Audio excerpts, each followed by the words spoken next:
Aviso para las alumnas y alumnos de secundaria.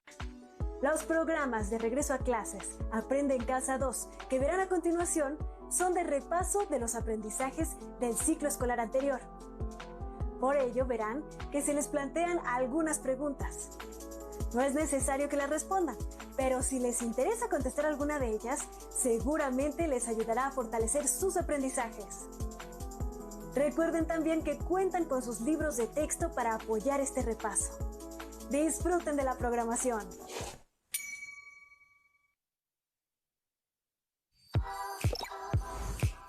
Secundaria, tercer grado, matemáticas, variaciones.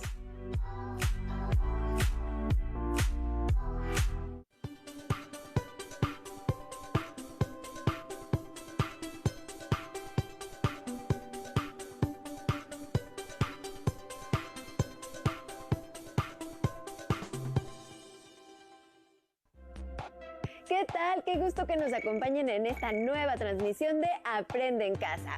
Este es un proyecto diseñado para que puedan estudiar desde sus hogares en estos días de contingencia sanitaria y en el que descubrirán una manera diferente de comprender los temas de la asignatura de matemáticas para el segundo grado de secundaria.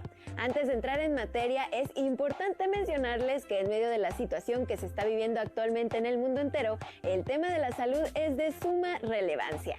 Y para tener una buena salud es recomendable que se mantengan activas y activos. Por eso, dentro de este proyecto de la Secretaría de Educación Pública llamado Aprende en Casa, además de los contenidos de las diferentes asignaturas, encontrarán algunas recomendaciones de pausas activas, así como cápsulas de suma minutos, las cuales les brindarán información que les ayudará a fortalecer su salud física y mental. Por supuesto, no olviden continuar con sus hábitos de higiene en casa, tales como lavarse las manos frecuentemente durante 20 segundos, estornudar o toser cubriéndose la boca y la nariz con la parte interna del brazo, y conservar siempre una sana distancia. Si ustedes y todos seguimos estas recomendaciones, lograremos superar esta crisis más pronto. Por otro lado, a quienes están acostumbrados a salir, les recomendamos ser pacientes y encontrar el lado positivo de quedarse en casa a salvo y en compañía de sus familias. Es importante resaltar que por este medio no tendrán maestras ni maestros, tampoco compañeras o compañeros de clase, por lo que les recomendamos que pidan a sus familiares que realicen las actividades con ustedes para fomentar el trabajo colaborativo. En esta nueva forma de aprender es recomendable que sean muy disciplinados o disciplinadas, asimismo que cumplan con los horarios de clases, de la misma manera como si estuvieran en la escuela. Bueno, pues ahora sí hay que entrar en materia respecto al tema. Les queremos decir que es un tema que les va a interesar a todas y a todos, ya que lo ponen en práctica en diversas actividades de su vida cotidiana. Se trata del uso de las tablas de proporcionalidad. Sin duda, todos los temas de matemáticas tienen alguna aplicación útil en su cotidianidad, aunque ciertamente a veces les puede costar trabajo descubrir cuál es esta aplicación. Por ello, estos programas están diseñados para ayudarles a descubrir y comprender la relación que hay entre esta asignatura escolar y sus actividades diarias. Lo principal es que después de entender esta relación de las matemáticas con las situaciones de su vida cotidiana, sepan cómo usar lo aprendido y por supuesto aplicarlo. Ya sea que los aprendan en la escuela o en casa, si llevan estos conocimientos a la práctica, obtendrán mejores resultados en sus actividades. Verán que les va a gustar. En este programa verán que el cambio de magnitudes sucede todo el tiempo. Por ejemplo, con la gasolina, cuando un auto aumenta la velocidad al correr. También sucede con su peso y talla, cuando cumplen años, o hasta con el monto de la cuenta cuando piden más tacos. Para comenzar a ahondar en el tema de manera formal, las y los invitamos a ver un video en el cual se explica qué es una relación de proporcionalidad. Tengan a la mano con qué tomar notas y apunten todo lo que les llame la atención. Así, después podrán repasarlo y compartirlo con las personas con quienes conviven. ¿Listas y listos? ¡Corre video! ¿De qué sirve una relación de proporcionalidad? Para conocer cómo varía una cantidad que depende de otra, y si hay un cambio en la primera, cómo afecta a la otra. Por ejemplo, Si se compra una paleta que cuesta cierta cantidad de dinero, ¿qué pasará cuando se compren 3 paletas? Se tendría que triplicar esa cantidad de dinero. O si una persona recorre 100 metros en 4 minutos, ¿cuánto tardará en recorrer 250 metros? Así, una relación de proporcionalidad es una relación entre dos cantidades o variables, en las que su razón es una constante. En este caso, se designan a las paletas con la letra P o variable P y la cantidad de dinero con la letra D, y se toma la razón D sobre P colocándola en la tercera columna. 5 entre 1 es igual a 5. 10 entre 2 es igual a 5. 15 entre 3 es igual a 5. 20 entre 4 es igual a 5. Finalmente, 25 entre 5 también es igual a 5. Un tip para saber si dos variables están relacionadas proporcionalmente es ver si la razón entre ellas es constante. En este caso, se tiene una distancia que se recorre en cierto tiempo y se observa la razón de la distancia sobre el tiempo.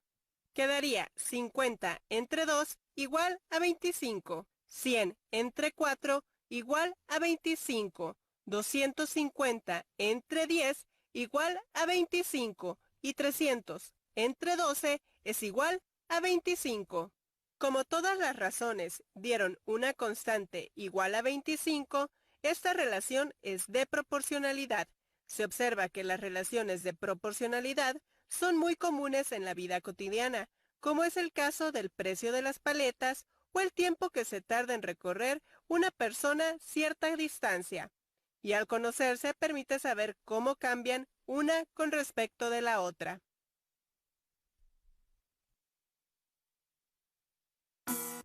Abordando básicamente la definición de la relación de proporcionalidad, este video les ofrece una excelente introducción para el tema de esta sesión. El estudio de la proporcionalidad les ayudará a entender, entre otras cosas, el cambio entre dos magnitudes como las que se han mencionado. Por ejemplo, si aumenta o disminuye proporcionalmente. Esto se debe, en términos sencillos, a que la modificación de una cantidad afecta a la otra. Al terminar la sesión respondan las siguientes preguntas. ¿Han usado la proporcionalidad? ¿Qué casos recuerdan en los que así haya sido? Piensen en situaciones que ustedes hayan vivido y que ejemplifiquen una relación de proporcionalidad. Por ejemplo, si han jugado fútbol, mientras más lejos ha estado la portería, más fuerte ha debido ser su tiro. Posteriormente, hagan una lista de los ejemplos que se les ocurran y luego consulten a su familia para saber qué casos se les ocurren a ella. Recuerden registrar todo en su carpeta de experiencias. Cabe resaltar que hay diferentes métodos para calcular el aumento o la disminución proporcional. Por ejemplo, mediante el uso de las tablas de proporcionalidad. Para aprender más acerca de estas tablas, los invitamos a ver con atención el siguiente video. Nos encontramos en unos minutos. ¿Saben qué es una relación de proporcionalidad? Estoy segura de que la han utilizado con mucha frecuencia. Los invito a que me acompañen a identificar la relación de proporcionalidad directa o inversa. Dos magnitudes pueden tener una relación de proporcionalidad directa, de proporcionalidad inversa, o bien no pueden tener ningún tipo de proporcionalidad. Una manera de representar dicha relación es por medio de tablas. Veamos qué tipo de relación guardan las magnitudes en cada una de las tablas. Una tabla es de proporcionalidad directa si al dividir cada número de la segunda columna por su correspondiente en la primera, se obtiene el mismo número.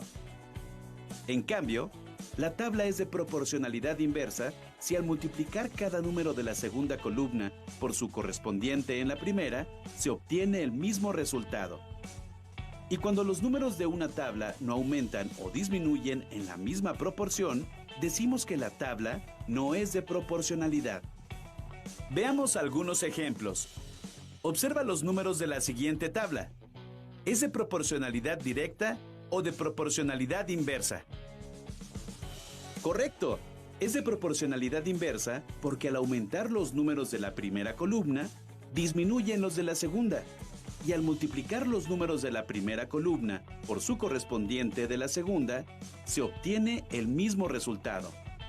Observa que 3 por 24 es igual a 72, 6 por 12, 72, 9 por 8 y 12 por 6 también es 72.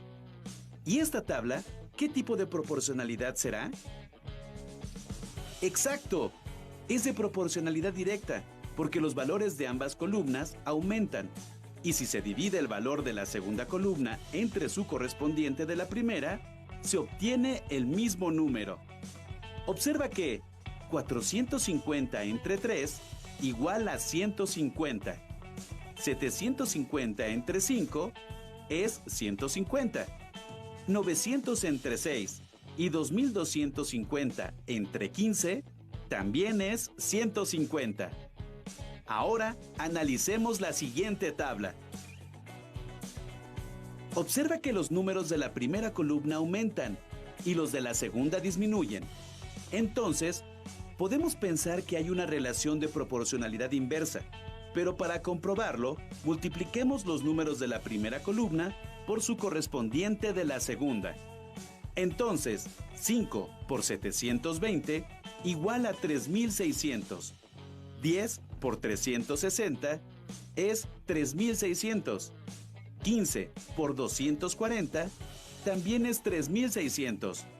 Lo mismo que 25 por 144 es 3600. Como es el mismo resultado, entonces sí es una tabla de proporcionalidad inversa. Como ven, utilizamos las tablas de proporcionalidad con cierta frecuencia. Por ejemplo, si pagué 72 pesos, ¿cuántos tacos me comí? Exacto, 6 tacos. Ahora, veamos cómo encontrar los números que faltan en estas dos tablas de proporcionalidad.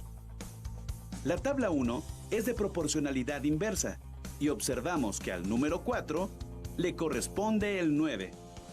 Entonces el producto debe ser constante y si multiplicamos 4 por 9, obtenemos 36. Siendo así, al 12 le corresponde 3, porque 36 entre 12 es 3. Al 6 le corresponde 6 y al 4 el 9. Pasemos a la tabla 2, que es de proporcionalidad directa. El cociente de los números debe ser igual a 1.5. Entonces al 4 le corresponde 6, porque 4 por 1.5 es 6. Completemos la tabla. A 7.5 le corresponde 5, porque 7.5 entre 1.5 es 5. Y 11 por 1.5 es 16.5. Ahora es su turno. Los invito a que completen las siguientes tablas. De manera que la tabla 3 sea de proporcionalidad directa y la 4 de proporcionalidad inversa.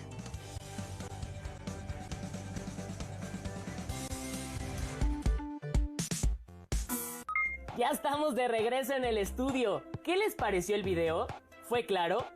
Como han podido ver, el método de las tablas para calcular las relaciones de proporcionalidad es muy práctico, ya que pueden ver los datos en su conjunto y comprender mejor su funcionamiento. Es muy útil observar cómo aumentan o disminuyen las cantidades conforme se mueven en la tabla.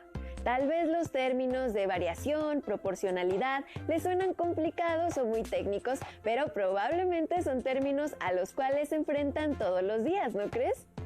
¡Claro! Como lo comentamos al inicio del programa, esta serie le mostrará la relación entre las matemáticas y su vida cotidiana. Para conocer más ejemplos de esta relación, sigan atentamente el siguiente video sobre la proporcionalidad en la vida cotidiana. Hoy hablaremos sobre situaciones de la vida cotidiana donde hay proporcionalidad. Dos magnitudes guardan entre sí una relación de proporcionalidad directa cuando al aumentar o disminuir una de ellas, la otra también aumenta o disminuye en la misma proporción. Veamos algunos ejemplos del uso cotidiano de la proporcionalidad directa. Al comprar varios artículos iguales, sin que se aplique un descuento por estos, la cantidad de dinero que se paga es directamente proporcional al número de artículos, porque entre mayor cantidad de artículos se compren, más dinero se paga. En un mapa o dibujo a escala, las medidas tienen una relación de proporcionalidad directa con las medidas reales, ya que si una de ellas aumenta o disminuye al doble o al triple, la otra aumentará o disminuirá en la misma proporción. La cantidad de tornillos que fabrica una máquina y el tiempo que tarda en hacerlo son magnitudes directamente proporcionales, porque entre más tornillos fabrica, más tiempo tarda la máquina en hacerlos. Cuando tenemos dos cantidades en una relación de proporcionalidad directa, ¿podrían saber cuánto aumentaría una de las cantidades si la otra lo hiciera? Imaginen que quieren comprar cierta cantidad de lápices iguales. Por 7 lápices pagan 24.50 pesos y por 10 lápices 35 pesos. ¿Cuánto pagarán por 12 lápices o 15? Para encontrar el total de lo que pagarían, dividimos lo que se pagó en cada compra entre el número de lápices que se compraron.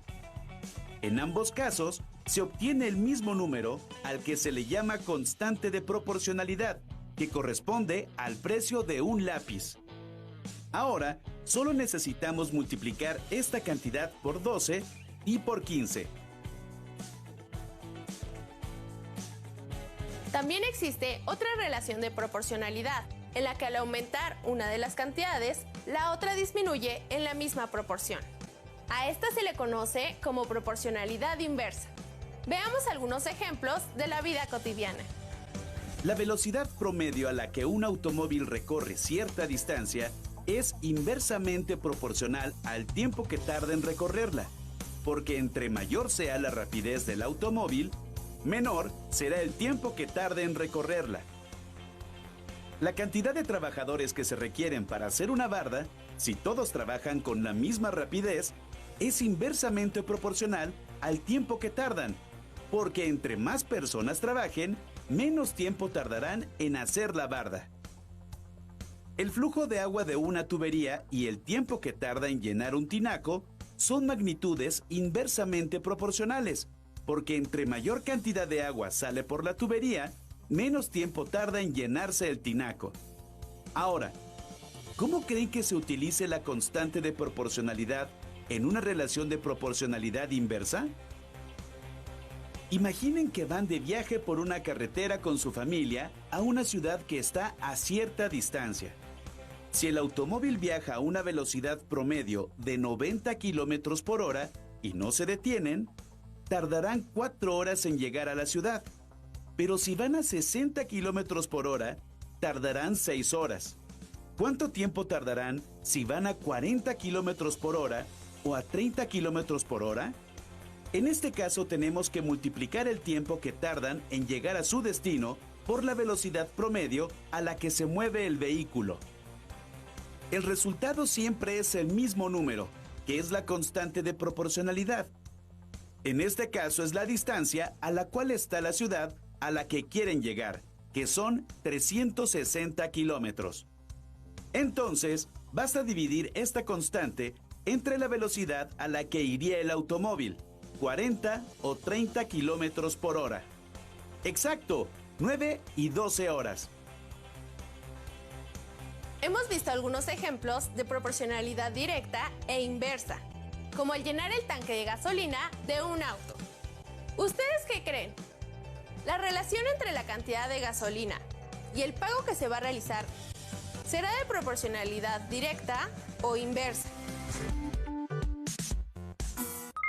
Como han podido percatarse, la proporcionalidad está presente en varias actividades, desde comprar un lápiz hasta viajar en auto. Antes de despedirnos, les recordamos la tarea que se les ha propuesto. Por un lado, responder las siguientes preguntas. ¿Han usado la proporcionalidad? ¿Qué casos recuerdan en los que así haya sido? Así como hacer una lista de los ejemplos que se les ocurran. Y por otro lado, consultar a su familia para saber qué casos se les ocurren a ella. Por el momento es todo. Gracias por acompañarnos. Los esperamos en el próximo programa. ¡Hasta entonces! Secundaria, tercer grado. Ciencias y tecnología, química. ¿Cómo conocemos la evolución del universo?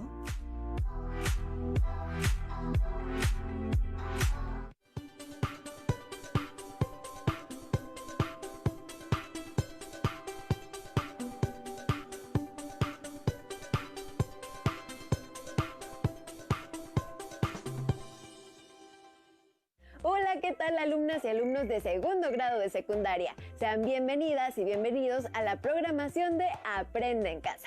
La Secretaría de Educación Pública ha concebido esta estrategia para que puedan continuar con sus estudios. Es una nueva forma de aprender en la que es muy importante ser disciplinado y cumplir con los horarios de sus estudios para poder tener éxito, pero sobre todo un buen aprendizaje. Como se darán cuenta, todos los días se aprende en cualquier momento y en cualquier lugar. En esta ocasión se trata de una propuesta diferente en materia de educación para que desde su casa y gracias a los avances tecnológicos puedan acercarse a los contenidos de las asignaturas y áreas de segundo grado de la educación secundaria y así no pierdan el ritmo en su proceso de formación básica. Los temas abordados en estos programas les serán de mucha ayuda en su crecimiento y formación personal. Y ahora es tiempo de arrancar con esta nueva aventura. Les proponemos revisar un tema que seguramente les resultará de gran interés. Pero antes, déjenme expresar algunas preguntas. ¿Qué es lo que sienten cuando observan el cielo? ¿Perciben algún tipo de cambio? ¿Cuáles son estos cambios? Segura estoy que tienen una respuesta y estas ideas les servirán como un referente al tema de esta sesión. ¿Cómo conocemos la evolución del universo? Desde tiempos antiguos, los seres humanos han observado el cielo y se han asombrado de lo que hay en él. Han identificado diferentes regularidades como el día y la noche. El ciclo de las estaciones también han guiado sus viajes observando el cielo. Han sido muchos los investigadores que han estudiado el universo para conocer su origen y estructura. Antes de observar el video, convendría que registraran algunas ideas como por ejemplo, ¿cuáles son los astros que componen una galaxia? ¿Cuáles son los descubrimientos más relevantes acerca de la estructura y evolución del universo? O las siguientes preguntas, ¿cómo explicarían la diferencia entre geocéntrico y heliocéntrico? ¿Cuáles pueden ser las aportaciones de Galileo Galilei? Los invitamos a observar el siguiente video para que se aproximen al conocimiento del origen, estructura y evolución del universo. Acompáñenos a verlo, les va a interesar. ¿Te has preguntado si el cielo es el mismo desde el inicio del tiempo? ¿Si las estrellas han estado por siempre ahí? ¿Cómo son y por qué brillan así? Observando el cielo, el ser humano pudo comprender las causas y relaciones que ocurren entre el día y la noche, el ciclo de las estaciones. También aprendió a orientarse mediante las constelaciones. Para explicar lo que veía, reunió información valiéndose de instrumentos y dispositivos de observación que generaron, a su vez, nuevas preguntas, haciéndose necesario averiguar qué rige o explica lo que ocurre en el universo. En el siglo II después de nuestra era, Claudio Ptolomeo concibe un modelo del universo donde la Tierra ocupa el centro y supone que los planetas y el Sol giran a su alrededor, con las estrellas fijas en una esfera exterior. A este modelo se le llamó geocéntrico. El uso de lentes con fines científicos posibilitó el adelanto del conocimiento y replanteó las ideas que se tenían acerca del sistema solar. Fue el holandés Hans Lippershey quien inventó el telescopio. Galileo lo perfeccionó, por ello se le conoce como telescopio galileano. El telescopio permite acercar la imagen de objetos lejanos. Un telescopio cuenta con 2 o más lentes cóncavos. El objetivo es la lente más grande y capta la imagen del objeto que deseamos observar. En el extremo opuesto está el ocular, que aumenta la visión de lo que observamos. Durante el Renacimiento en Italia, a comienzos del siglo XVII, la tradición ideológica sobre el origen y orden del universo se confrontó con el pensamiento científico que se desarrollaba en esa época. Gracias al telescopio, Galileo precisó sus observaciones sobre el movimiento de los astros, confirmando que la Tierra se movía alrededor del Sol. Observó que el Sol presenta manchas en su superficie, lo que se oponía a la idea tradicional de perfección de los astros. Descubrió asimismo 4 de los satélites del planeta Júpiter, lo que evidenció que no todos los astros giran en torno a la Tierra. Afirmar algo así constituía un claro desafío a las creencias de la sociedad de su tiempo e implicaba ir en contra del pensamiento conservador, razón por la cual en 1633 Galileo fue acusado y sentenciado por los cargos de herejía. Para salvarse tuvo que negar sus teorías y decir ante el tribunal que estaba equivocado, que la Tierra no giraba en torno al Sol, pero una vez que lo hizo, murmuró por lo bajo: y sin embargo, se mueve. Con lo cual, a pesar de todo, ratificaba su convicción. Galileo Galilei es considerado como el primer físico astrónomo de la historia. ¿Sabías que existe una obra teatral sobre la vida de Galileo Galilei? La escribió un famoso autor alemán, Bertolt Brecht.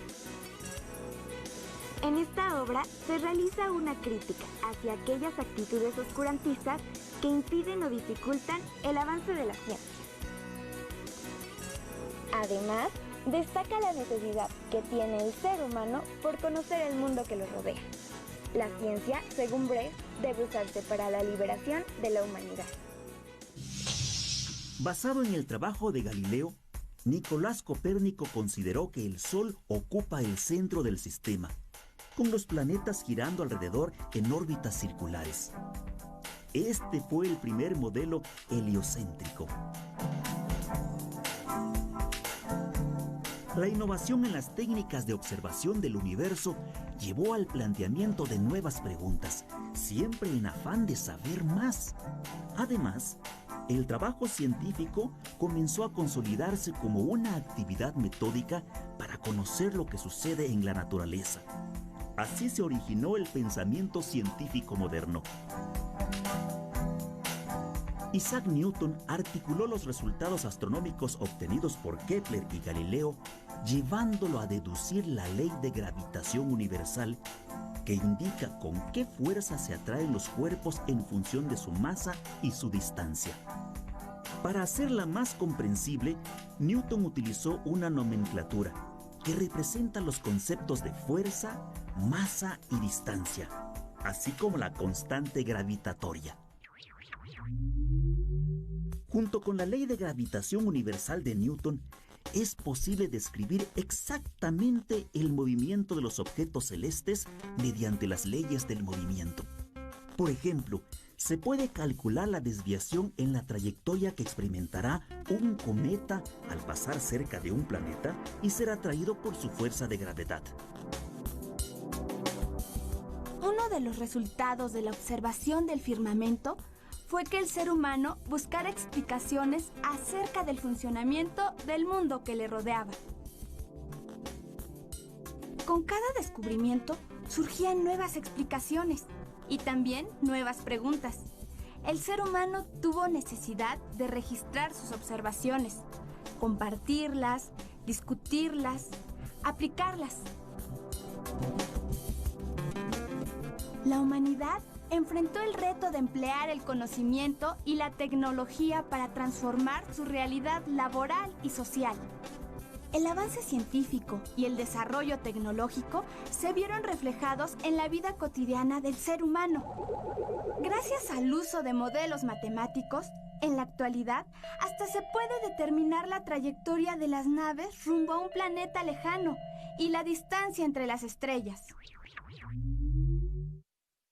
Uno de los problemas más importantes de la astronomía es medir las distancias a los objetos celestes. ¿Por qué? porque queremos conocer nuestra ubicación en el universo, queremos conocer nuestra ubicación, cómo están distribuidas las estrellas y los demás objetos.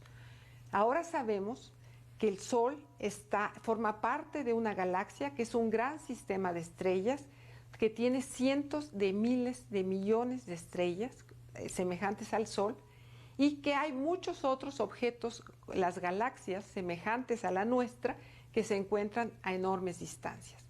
Todo esto es a partir de conocer las distancias, entonces es el mayor problema que tenemos porque queremos saber cómo es la estructura del universo. Les he explicado las enormes dimensiones del universo. ¿Y a ustedes cómo se les ocurre que podríamos medir esas distancias? ¿Cómo calcular la distancia entre dos cuerpos celestes si no podemos recorrerla? Al observar un objeto lejano desde distintos puntos de vista y su posición en referencia a cada lugar de observación, si trazáramos imaginariamente una línea desde cada punto de observación hasta el objeto, obtendríamos un triángulo rectángulo. Si conocemos la distancia entre ambos puntos y la medida del ángulo agudo que se forma, podremos realizar nuestro cálculo. Este método ha sido usado por los astrónomos para determinar distancias de estrellas cercanas. Paralaje es la diferencia de cómo se ve un objeto cercano visto desde dos puntos de vista. Ustedes pueden hacer el experimento. Miren un objeto cercano, tápense un ojo y lo ven contra los objetos del fondo. Ahora tápense el otro ojo, miren el mismo objeto cercano y parece haberse desplazado respecto a los objetos del fondo.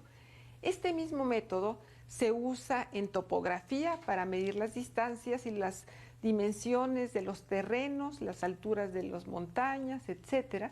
Y también se usa en astronomía para medir la distancia a las estrellas más cercanas. Necesitamos conocer los elementos del triángulo. En este sentido, si nosotros conocemos un lado del triángulo y el ángulo que subtiende, entonces ya podríamos conocer los demás elementos del triángulo. ¿Cuál es el lado que conocemos? Conocemos la distancia, el tamaño de la órbita de la Tierra alrededor del Sol durante el año. Entonces, en dos posiciones opuestas conocemos la separación y si además medimos los ángulos con el cual observamos una estrella, esto ya nos permite conocer la distancia a la estrella. Estas distancias son enormes y solamente de unas cuantas estrellas podemos hacer estas mediciones. Lo que estoy mencionando son los casos más simples de aplicaciones de matemáticas. Estoy hablando de trigonometría que ya conocían los griegos, pero ahora seguimos aplicando las matemáticas cada vez para mejor conocer el sistema solar y de hecho toda la naturaleza, todo el universo. Necesitamos cada vez mayor tecnología, la hemos aplicado.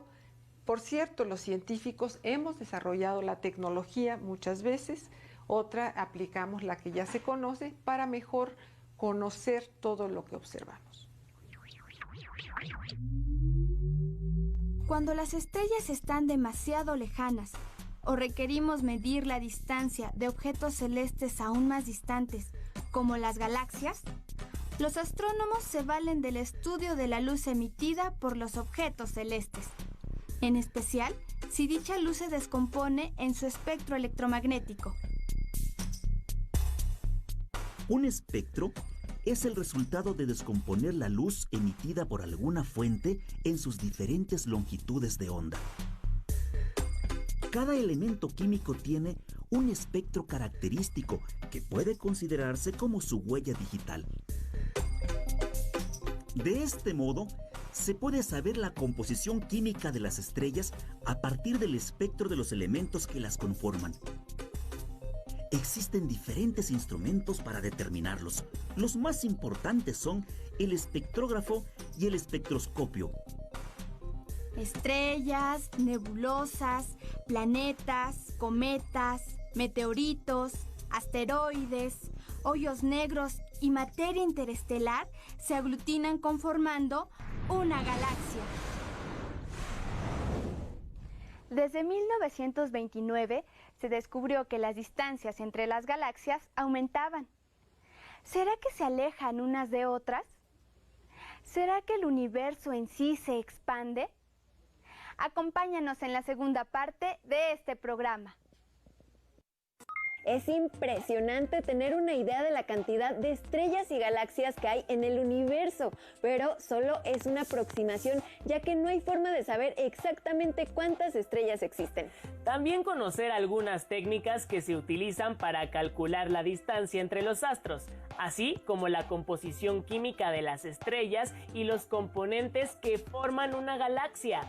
Muchas de estas respuestas las logramos obtener en el video y gracias a él también pudimos observar varios de los descubrimientos logrados hasta este momento en materia de conocimiento del universo. Recordemos que todos los descubrimientos sobre el universo son contribuciones de hombres y mujeres que han dedicado su vida a la ciencia o la tecnología.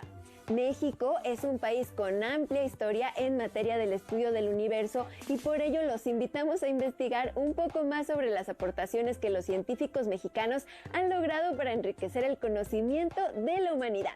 Mientras ampliamos nuestra investigación y con base en la información del video y tus notas, al término de la sesión podrán responder a las siguientes preguntas. ¿Cuáles son los astros que componen una galaxia? ¿Cuáles son los descubrimientos más relevantes acerca de la estructura y evolución del universo? Escriban una nota con sus respuestas. Si es necesario, completen las ideas investigando en algunas otras fuentes informativas. Compartan lo que han aprendido con los miembros de su familia o amigos. Luego, juntos hagan comentarios acerca de lo que más les asombre sobre el universo. Así descubrirán que se trata de un tema que a la mayoría nos apasiona. Hemos llegado al final, pero recuerden que pronto tendremos una nueva cita en Aprende en Casa, donde podrán avanzar el aprendizaje y asimilación de los temas que componen el plan de estudios del grado en el que se encuentran. Además, les recordamos que todo lo que aprendan lo pueden reforzar a través de la consulta de libros o comentando con sus familiares lo que han aprendido. También una técnica infalible es hacerse algunas preguntas. Por ejemplo, ¿qué tanto sabían de lo que vimos? ¿Por qué es importante conocerlo? ¿Cómo podrían profundizar en el tema y cómo pueden compartir su investigación? ¡Exacto! ¡Qué buenas ideas! Aunque habrá que preguntarnos si podríamos explicar cómo conocemos la evolución del universo. Los esperamos en el siguiente programa de Aprende en Casa. ¡No se lo pierdan! ¡Hasta la próxima! Secundaria, tercer grado. Lengua materna, español. La riqueza de la literatura latinoamericana.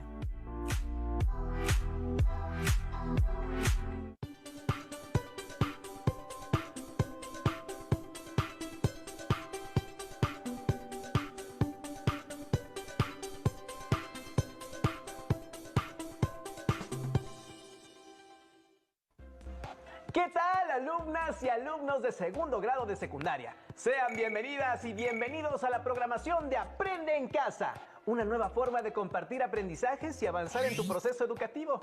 Como saben, ante la contingencia que vivimos actualmente en México, hemos preparado estas sesiones para que desde su casa se acerquen a los contenidos de las asignaturas y áreas del segundo grado de secundaria.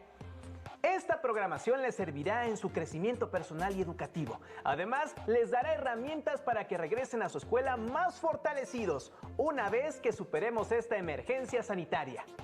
Recuerden que también es momento de compartir todos sus aprendizajes y reforzarlos en familia. Ahora que están en casa, sus seres queridos los pueden apoyar en cada sesión, ya sea al reflexionar algún tema o realizando conjuntamente los ejercicios que aquí se les indican. ¡Comenzamos! El tema a tratar es muy atractivo porque nos referimos a la literatura. Como sabes, esta forma de expresión nos conduce a otros mundos y manera de ver la vida. En esta ocasión, los invitamos a disfrutar de grandes historias a través de las letras, pues es una de las formas más depuradas que ha desarrollado la humanidad para contar sus narraciones y estimular la imaginación. La literatura representa una diversidad de temas, personajes, tramas y ambientes que varían de continente a continente. Sin duda, América Latina ha producido grandes joyas literarias a lo largo de la historia, muchas de las cuales fueron escritas en el siglo XX. En consecuencia, nos acercaremos a la literatura latinoamericana contemporánea para que aprendan a seleccionar, leer y compartir cuentos o novelas de la narrativa de nuestra región. No se diga más. Vamos a conocer más sobre el tema, sus características y obras más destacadas. Toma nota de la información que verás en el próximo video a lo largo de esta sesión para poder contestar las preguntas que plantearemos al final. ¿Listas y listos? Les cuento, a una de mis primas le encanta leer y me ha recomendado varias obras de escritores latinoamericanos que asegura son consideradas como universales. ¿Qué escritores latinoamericanos conocen? ¿Qué otras obras han leído?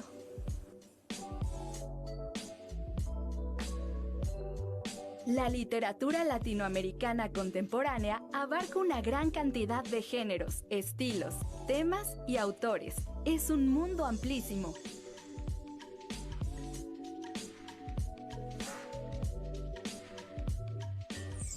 Entre sus manifestaciones durante el siglo XX, podemos encontrar estos tipos de poesía: vanguardista, social y coloquial.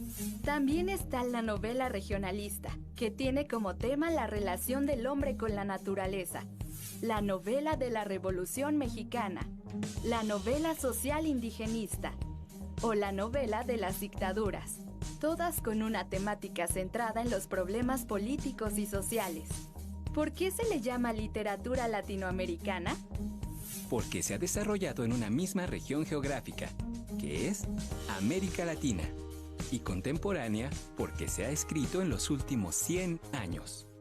A inicios del siglo XX, por ejemplo, la poesía latinoamericana tuvo influencia de los movimientos vanguardistas europeos.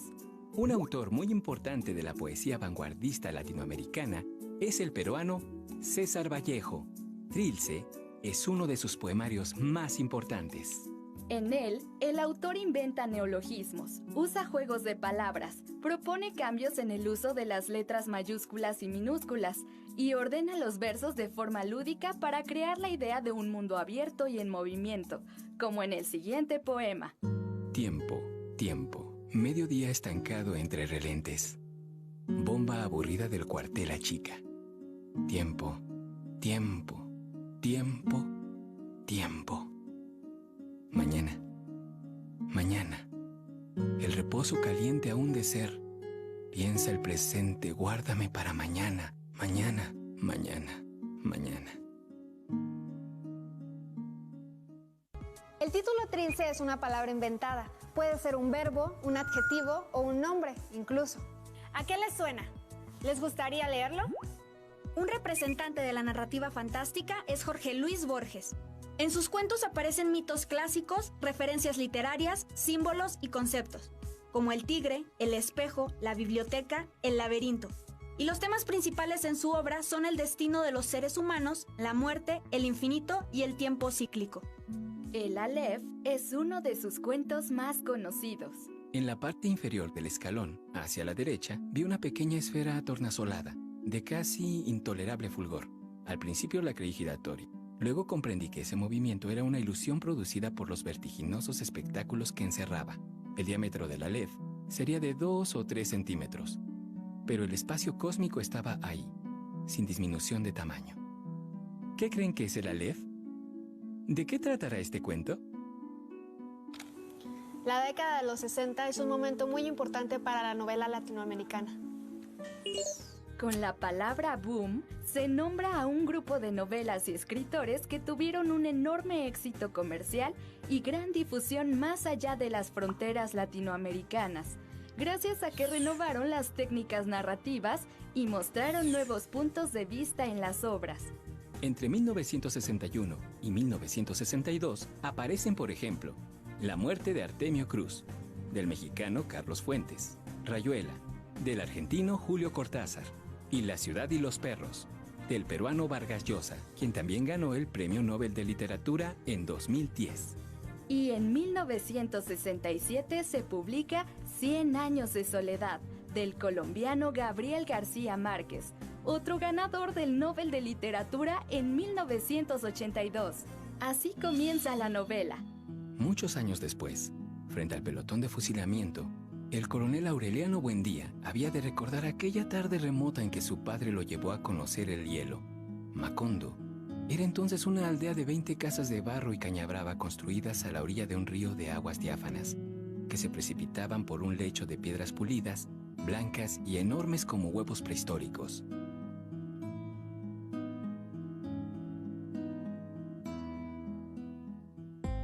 García Márquez es un exponente de la corriente llamada realismo mágico. Las obras de esta corriente narran hechos insólitos, fantásticos o irracionales en un espacio o contexto realista, en el que lo sobrenatural forma parte de una realidad cotidiana. A partir de estas obras podemos conocer países, momentos históricos, personajes y, por supuesto, espacios imaginarios relacionados con el contexto en que se escribieron. Ahora leeré este libro, El laberinto de la soledad, ensayo del escritor Octavio Paz, que trata de la identidad de México y sus valores culturales. ¿Y ustedes?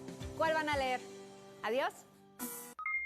Ahora ya saben que se le denomina contemporánea a la literatura escrita en el siglo XX, así como algunas corrientes que surgieron en ella, además de los autores de diversos países que han hecho historia con sus obras en América Latina.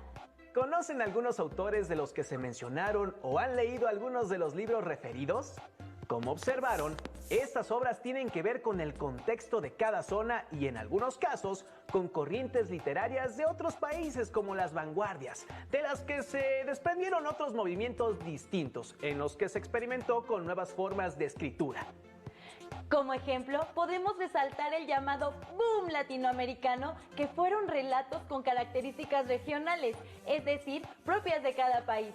Algunos de sus escritores representativos fueron el mexicano Carlos Fuentes, el argentino Julio Cortázar o el peruano Mario Vargas Llosa. También surgió el realismo mágico, en el que las narraciones tienen tintes de ensueño o enigmáticos, pero narrados seriamente y de forma verosímil, es decir, creíbles. Algunos de sus representantes fueron el colombiano Gabriel García Márquez, el mexicano Juan Rulfo o el venezolano Arturo Uslar Pietri. Para entender un poco más acerca de las corrientes que distinguieron a la literatura latinoamericana, observaremos el video Movimientos literarios en América Latina. Realismo, realismo mágico y realismo fantástico. Con ello se darán cuenta de la enorme riqueza de los textos que fueron creados. ¿Lo vemos? Hola, ¿cuál es tu libro favorito? Yo tengo muchos, pero uno que me encanta es Pedro Páramo de Juan Rulfo. ¿Saben que su verdadero nombre es Juan Nepomuceno Carlos Pérez Rulfo Vizcaíno? De verdad, yo tampoco sabía, pero me gustó tanto la novela que decidí buscar todo sobre el autor. Además del nombre, lo que más me impresionó fue que con solo un libro de cuentos y 2 novelas, se ganó un lugar entre los más prestigiados maestros de la narrativa latinoamericana del siglo XX. Y no solo eso, también se considera uno de los principales exponentes del realismo mágico. Realismo mágico. ¿Cuáles son sus características? ¿Habrá otros movimientos literarios? ¡Vamos a investigar! Un movimiento o corriente literaria tiene un conjunto de características formales y temáticas de acuerdo con las condiciones sociales de una determinada época. En Latinoamérica destacan 3 movimientos literarios: realismo, realismo mágico y literatura fantástica. El realismo surgió en Europa a mediados del siglo XIX y se basó en la reproducción de la realidad, abordando problemáticas de la región y época.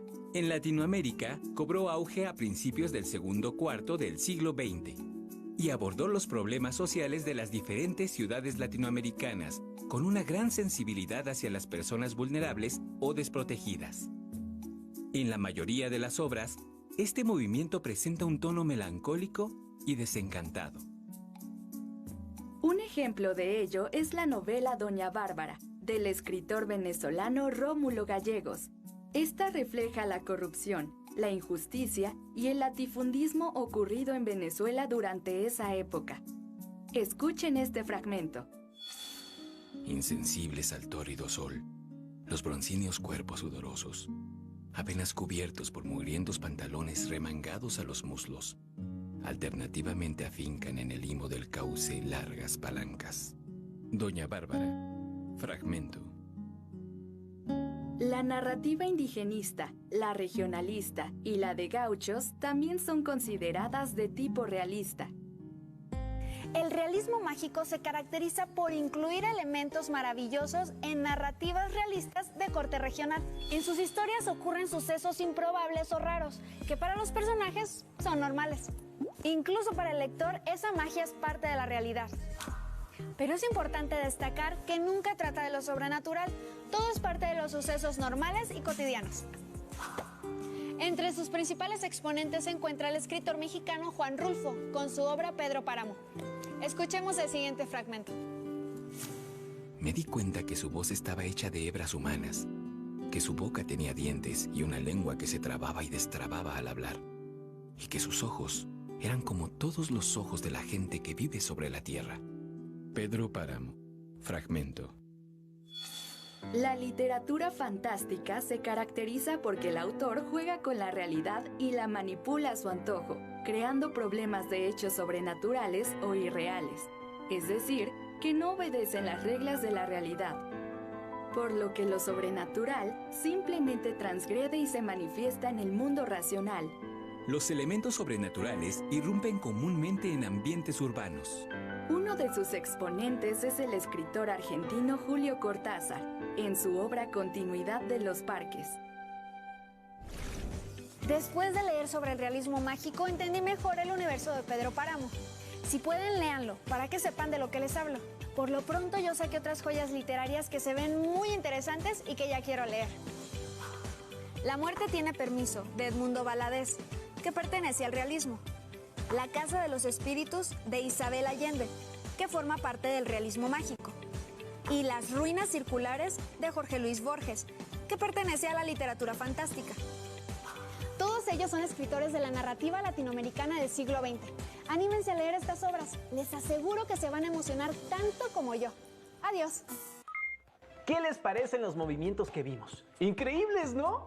Si lo piensan bien, en los textos escritos podemos leer no solo acerca de las características territoriales, sino de los personajes y los contextos. El realismo se basó en la reproducción de la realidad, incluyendo las problemáticas de las regiones y de las clases sociales más desprotegidas. En cambio, el realismo mágico incorporó sucesos raros o improbables, pero que se normalizan en la cotidianidad de los personajes. Finalmente, el realismo fantástico tiene elementos irreales o sobrenaturales que se presentan en ambientes normales. ¿Ya leyeron a algunos de los autores que representan estas corrientes? Entre ellos, como señalamos, se encuentra el mexicano Juan Rulfo, con su novela Pedro Páramo, que ha quedado dentro de la historia de las publicaciones más importantes, no solo de América Latina, sino del mundo. Cabe mencionar que él también escribió el libro de cuentos El Llano en Llamas. Finalmente, los invitamos a ver la pieza Las 10 narraciones más famosas de la literatura, que incluye grandes autores de América Latina y les ayudará a profundizar y a ampliar sus conocimientos. Y, ¿por qué no?, a motivarlos a leer alguno. Esta época es ideal para practicar la lectura. Vamos a ver el video. Pasear por una biblioteca es andar en una máquina del tiempo. Es como si viajáramos en un avión, en un velero o tal vez en una locomotora. Desde que mi prima me recomendó la literatura latinoamericana he conocido verdaderas joyas que pertenecen a diferentes corrientes literarias, como el realismo mágico y el boom latinoamericano. Pero hay muchas obras más. Veamos algunas de las narraciones más famosas de la literatura latinoamericana. Quien pretende relatar su vida se pierde en lo inmediato. Únicamente se puede hablar de otro, el yo. Solo se manifiesta a través del él. Yo no me hablo a mí, me escucho a través de él. Yo, el Supremo. Fragmento.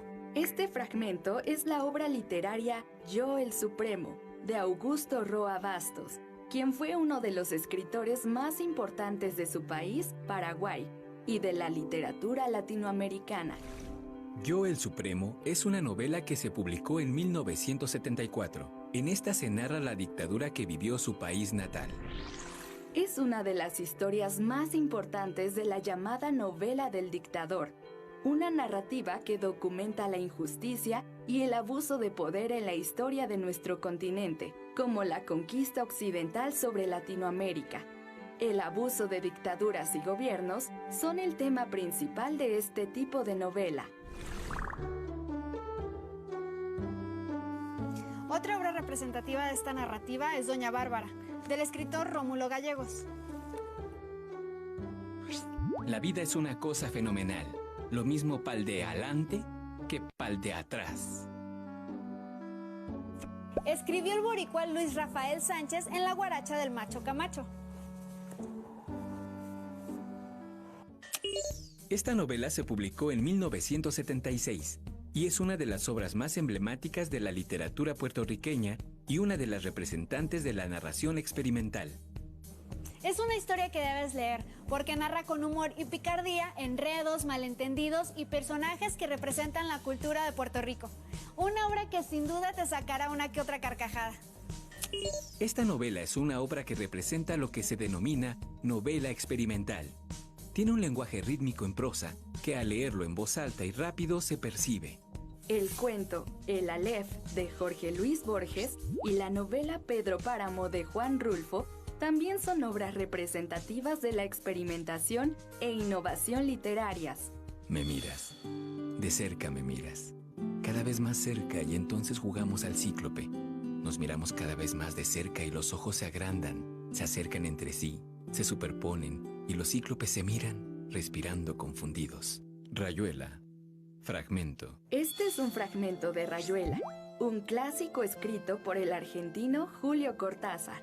Rayuela está formada por 155 capítulos, que en palabras del autor pueden leerse de dos formas. Cada relato está ambientado en la ciudad de París y está rodeado de jazz, artistas y soñadores como Oliveira, un hombre sabio que siempre anda buscando algo, aunque no sepa precisamente qué. Rayuela es una obra representativa del llamado boom latinoamericano, movimiento que surgió entre los años 60 y 70 del siglo XX, y como mencionamos, difundió en toda Europa los libros de autores de nuestro continente, causando impacto y fascinación por los escritos de este lado del mundo. Otras obras representativas del boom latinoamericano son la novela La ciudad y los perros, de Mario Vargas Llosa, y la novela 100 años de soledad, de Gabriel García Márquez. ¿Qué hay detrás de la ventana? Una estrella. ¿Qué hay detrás de la ventana? Una sábana extendida. ¿Qué hay detrás de la ventana? Este pequeño fragmento se encuentra en las últimas páginas del libro Los Detectives Salvajes, del escritor chileno Roberto Bolaño, quien es un autor representativo del periodo modernista conocido como post-boom, movimiento que nació a finales de los años 70. Viajes por la Ciudad de México y por el desierto, amores y desencantos, encuentros con mafiosos, escritores fabulosos, personas reales e imaginarias se encuentran en estas páginas. ¿Quieres saber en qué termina? No dudes en leerla. Otra obra representativa del post-boom es la novela Junta Cadáveres, del escritor uruguayo Juan Carlos Onetti. Les va a gustar mucho cuando la lean. La literatura puede llevarnos a conocer mundos que ni siquiera imaginamos. Adéntrate en la aventura de leer. Esto fue todo por hoy. Adiós. ¿Qué les parecieron los relatos mencionados? ¿Han leído alguno? Ahora ya conocen parte de las obras de autores de Paraguay, Argentina, Perú, México, Puerto Rico o Chile. Como observaron, los autores latinoamericanos crearon todo un universo de historias y personajes inolvidables con características propias de las realidades de la época. Además, estas obras se han convertido en lectura obligada, que ya forma parte de lo que se conoce como la gran literatura universal o el canon literario, es decir, libros que son apreciados por el público en general y la crítica especializada. Nos vemos en la próxima emisión de Aprende en Casa. ¡Hasta luego! Secundaria, tercer grado. Formación cívica y ética. El ejercicio y protección de los derechos humanos.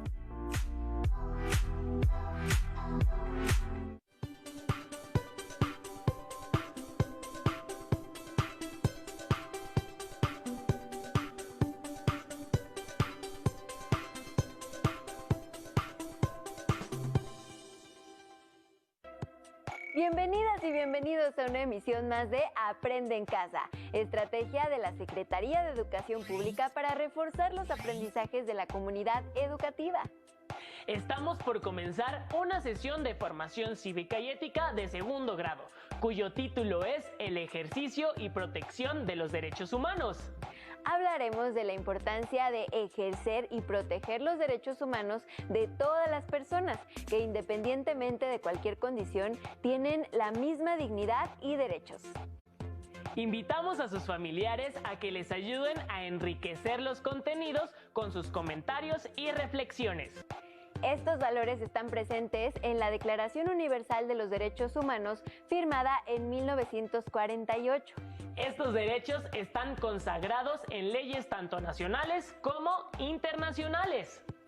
En México se han integrado de manera gradual en la Constitución Política de los Estados Unidos Mexicanos, cuyo capítulo 1 se llama De los Derechos Humanos y sus Garantías, y en él se les reconoce.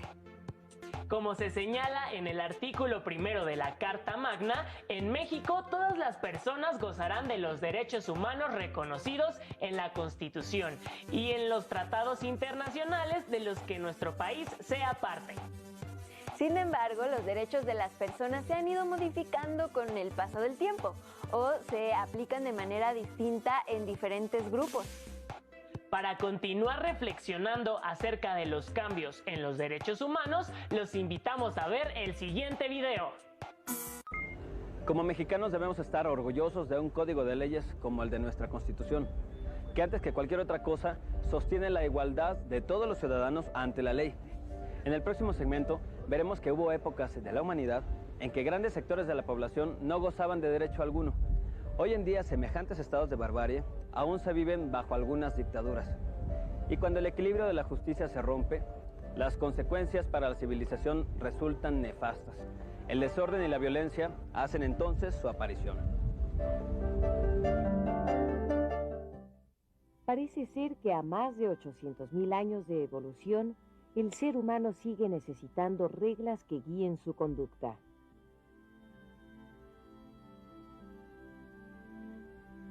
Cada uno de los países del mundo ha definido a lo largo de su historia las reglas o leyes que deberán observarse dentro de su territorio. En algunas épocas, estas leyes han sido totalmente distintas a las que conocemos. Durante el periodo grecolatino, por ejemplo, las leyes otorgaban derechos solamente a los ciudadanos. El problema era que no todos los griegos o los romanos eran considerados ciudadanos, los extranjeros, las mujeres y los esclavos, porque en esa época había esclavos, no eran ciudadanos. Así que imagínate qué difícil era para una mujer o para un esclavo vivir en esta época. Piensa sobre todo en la decadencia del Imperio Romano, cuando estaba de moda mandar a los presos a enfrentarse a mano limpia con los leones, sin posibilidad de fianzas ni apelación de la sentencia.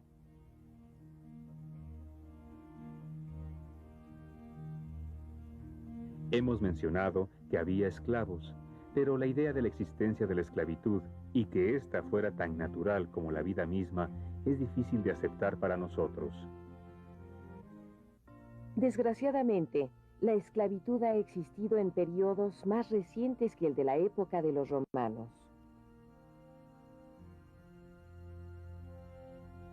En América existió durante un largo tiempo. Después del descubrimiento de este continente, cuando los indios de algunas zonas fueron exterminados, hubo grandes importaciones de esclavos africanos. En muchos países del mundo se ha discriminado a la raza negra y a los grupos indígenas. Todavía en nuestros días, los negros y los indios han tenido que reclamar su derecho a vivir libremente.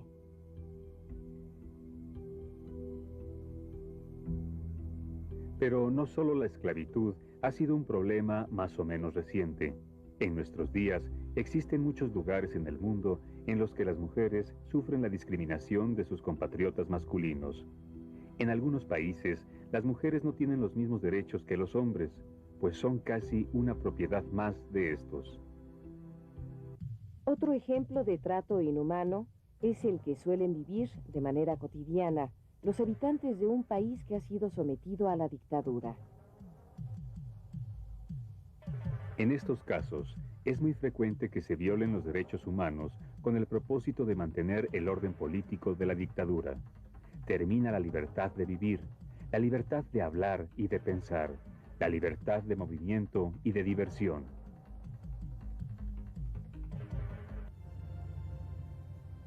Por eso, con el curso de la historia, el hombre ha comprobado que es necesario crear una serie de leyes que le garanticen una vida libre, humana y sana.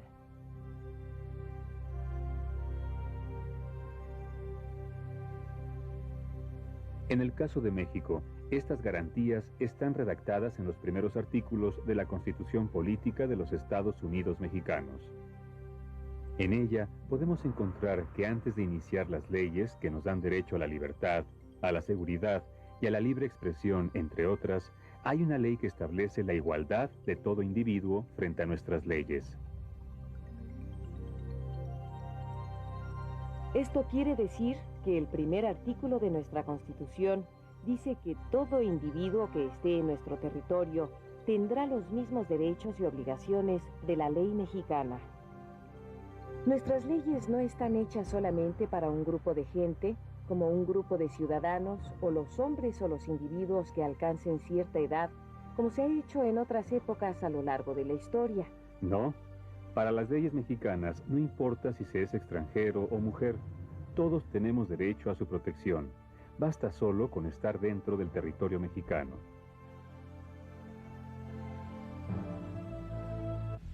En México, las personas de cualquier sexo, raza y religión, extranjeros o no, tenemos los mismos derechos, y no hay ninguna causa que pueda otorgar más derechos a otra.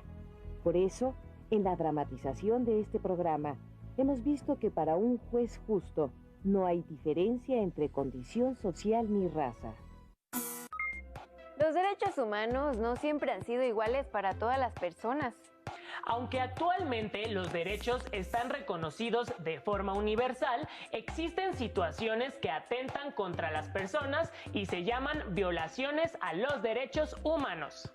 Por ello, es necesario que las personas participen organizadamente para vigilar y exigir que se cumplan los derechos de todas y todos sin distinción alguna, y que se creen mecanismos o acciones que lo hagan posible. Defender los derechos humanos implica, entre otras cosas, solidaridad, respeto por la diversidad, empatía con los demás e indignación ante las injusticias y el sufrimiento producido por la violación de los derechos. ¿Se han preguntado qué hacer cuando se viola algún derecho? ¿O qué pasa con los derechos humanos de las personas que cometen algún crimen o delito? Para responder, veamos el siguiente video. Antes saludabas, ¿eh? ¿A dónde vas con tanta prisa? Hola, Rafa, es que voy a una reunión vecinal y ya se me hizo tarde. ¿Tú? ¿Y para qué quieres meterte en eso? No puedo quedarme callada. Eso que está haciendo el presidente municipal de solo pavimentar las calles donde viven sus amigos es injusto. Además, para tu información, tengo derecho a asociarme y a expresar mis ideas, ¿eh? Eso de los derechos es puro cuento. Hola, bienvenidos a un nuevo programa de la serie donde platicamos con adolescentes inmorales. El tema de hoy, los derechos humanos en nuestras leyes. Y para ello nos acompaña Edgar Cortés Morales, secretario ejecutivo de la red Todos los Derechos para Todas y Todos. ¿Qué tal? Muchas gracias por acompañarnos. Y bueno, para arrancar me gustaría preguntarles a ustedes, chavos, ¿qué son los derechos humanos y cómo podemos exigir su cumplimiento? ¿Quién me la quiere contestar? Son libertades que tenemos cada uno de nosotros por el simple hecho de ser seres humanos. Los tenemos sin importar el color, el sexo y la edad, y además son irrevocables. Nadie nos los puede quitar. Muy bien. ¿Alguien más que me quiera dar su opinión? Los derechos humanos, como dijo bien mi compañero Frausto, son libertades tanto individuales como sociales que nos otorga la ley pero sin que se haya una distinción entre el sexo, entre la edad, el origen, la posición social o la creencia religiosa. Bueno, y antes de continuar con este tema tan interesante, veamos lo siguiente. Es el Estado, a través de sus instituciones y funcionarios, quien debe respetar y garantizar los derechos humanos. Las personas que desempeñan funciones de autoridad en los distintos poderes, ejecutivo, legislativo y judicial, tienen el deber de atender y resolver los problemas de la sociedad mexicana y, en general, de realizar acciones previstas en la ley para que todos vivamos mejor. Cuando funcionarios, autoridades o servidores públicos niegan, abusan o no respetan los derechos de las personas, están incurriendo en una violación. Y bueno, chavos, para continuar con este tema tan interesante, me gustaría hacerles otra pregunta. ¿Alguno de ustedes ha experimentado o ha sido testigo de una violación a los derechos humanos? A ver. Bueno, gracias. Bueno, sí, yo experimenté una. Cuando iba a entrar a primero de primaria, yo soy de otra religión, de hecho, y le pregunté al director que yo quería estar en esa escuela y él me dijo, no, aquí no aceptamos de esa religión, o sea, aceptamos puros católicos. Y yo con eso pues me sentí algo ofendido, así que me informé bien y fui a la CNDH, Comisión Nacional de los Derechos Humanos, una que está por el centro. Y ya ahí me dieron apoyo y ya fueron con el director, lo llamaron y todo. Y bueno, gracias, pues me mandó una carta el director disculpándose. Y bueno, yo se la admití y le dije, sí, no se preocupe, cualquiera comete fallas. Y se lo agradecí mucho. Edgar, me gustaría hacerte una pregunta a ti. ¿Por qué se dice que quienes violan los derechos humanos son autoridades y servidores públicos? Porque de acuerdo a lo que se ha definido como los derechos humanos, ya decíamos primero hace rato, son los derechos que tienen las personas por el hecho de ser personas, y eso significa que frente a este derecho hay un obligado. En este caso, el obligado son los estados, con todas sus autoridades que los integran. De tal manera que cuando miembros de ese estado, funcionarios, no respetan o protegen esos derechos humanos, entonces significa que están cometiendo una violación o que no los están protegiendo. Por eso se dice que quienes violan los derechos humanos son servidores públicos, una persona que forma parte de una institución pública. Aunque aquí convendría decir que en el último tiempo también se ha empezado a ver que las empresas, sobre todo grandes empresas con mucho poder económico, también pueden en este momento dado ser responsables de violaciones a derechos humanos. Bueno, entonces ahora te haría la siguiente pregunta. ¿Qué diferencia hay entre un delito y una violación a los derechos humanos? Una violación a los derechos humanos sería una acción o una omisión de una autoridad que impide que una persona pueda gozar de manera permanente y regular de un derecho. Y un delito sería una acción que genera una situación prevista en la ley y considerada como contraria a la ley. Y lo pongo en un ejemplo para que se entienda, el caso de la tortura. Si a una persona la detienen y la torturan, es una violación a derechos humanos porque están lesionando su integridad personal. Pero al mismo tiempo es un delito porque en la ley está considerado que quien comete la tortura está cometiendo un delito y se hace acreedor a una sanción por ese hecho, ¿no? Bueno, ¿y ahora qué les parece si vemos el siguiente caso? Estos de los derechos humanos solo definen a los rateros. Aunque ellos también tienen derechos, ¿o no? ¿Por qué la gente cree que derechos humanos defiende a delincuentes? Mira, porque yo creo que se ha generado esta imagen, porque realmente una persona que está detenida, acusada de un delito, no pierde sus derechos humanos. Entonces, un principio es que cuando se detiene a una persona, él es inocente hasta que no se demuestra su culpabilidad.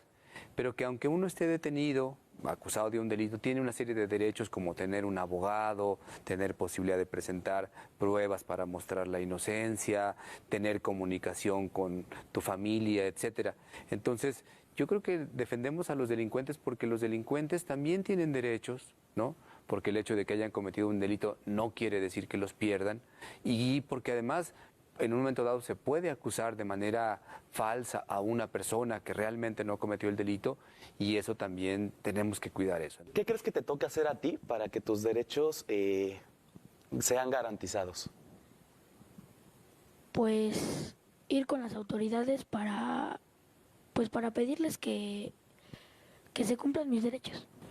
Pues más que nada exigirlos, ¿no? Ir a derechos humanos, si alguna vez violan tus derechos, no quedarse callado y esperar que pasen las cosas, sino ir a exigir que sean cumplidos y cuidados tus garantías. Mire, yo creo que lo primero es conocerlos, o sea, informarnos, saber cuáles son esos derechos que nosotros tenemos.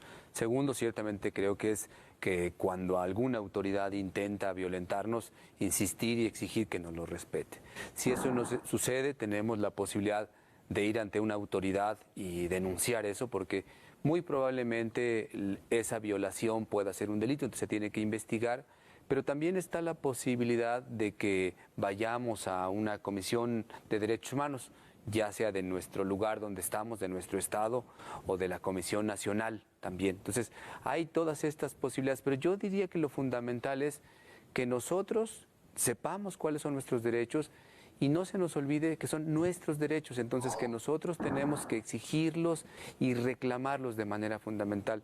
Y si no hacemos eso, el riesgo es lo que decíamos en la primera parte del programa, que estén en el papel y que no estén en la realidad. Y lo importante es que los podamos gozar todos y todas.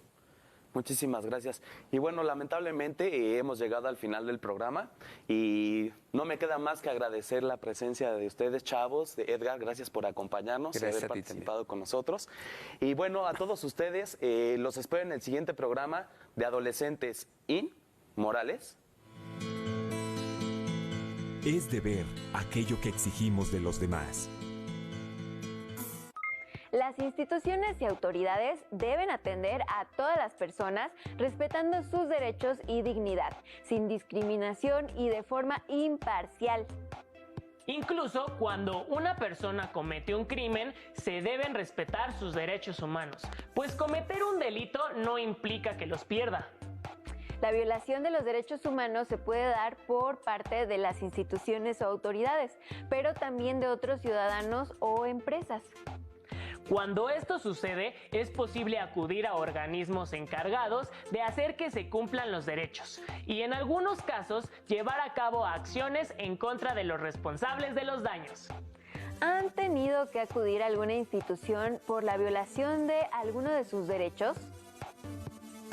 ¿Conocen alguna institución que pueda ayudar? La participación organizada con las personas a nuestro alrededor, como familiares, vecinas y vecinos, es importante en estos casos para solicitar ayuda a las instituciones correspondientes y asegurar que los derechos se ejerzan y se protejan. Los derechos humanos son más que buenas intenciones o dádivas. Cumplirlos es una obligación del Estado, pero también es necesario que participemos como ciudadanía. Para conocer más acerca de estas instituciones, tenemos el siguiente video.